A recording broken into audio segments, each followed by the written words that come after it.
Hello there. Today we'll add another entry to our Dungeons at a Glance series in which we look at dungeons and puzzles from across the Zelda franchise. This time we're going to be looking at Misery Mire, another Link to the Past dungeon. The Ice Palace was breaking new ground with its usage of the game's 3D aspects to create puzzles.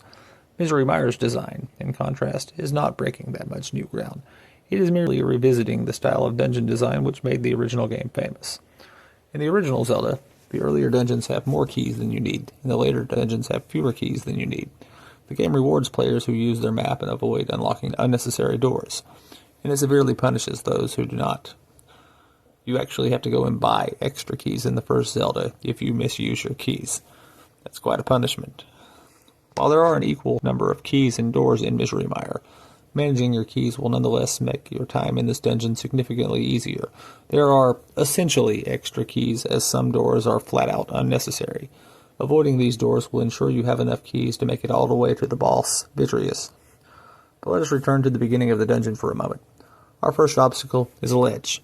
Perhaps this ledge exists to make sure we have the hook shot, or maybe, just maybe, they intentionally made it short enough so that you can jump across it with a Pegasus shoes. We'll never know for sure, but once we're past the ledge, we descend into the depths of this dungeon and it truly begins.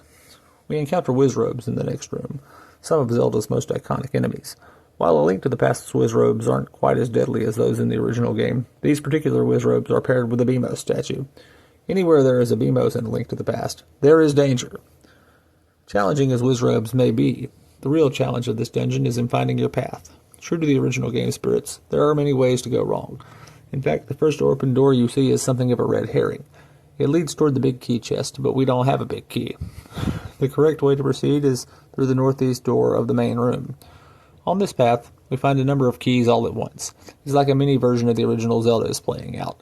As long as we hold on to these keys and don't use them carelessly, we'll make it straight to the final boss with little effort. After getting these 3 or more keys, you'll want to head back to the main room of Misery Mire and go into the locked door in the southwest section.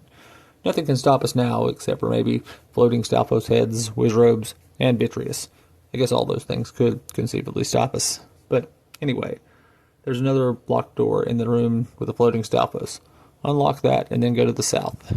This leads to the stairway and a torch puzzle. In this recording, I used the fire rod to light the torches. It's a fun thing to do, but the lamp of course works for this puzzle too. But once the torches are lit, you fall down a hole and get a big key. Victory is ours.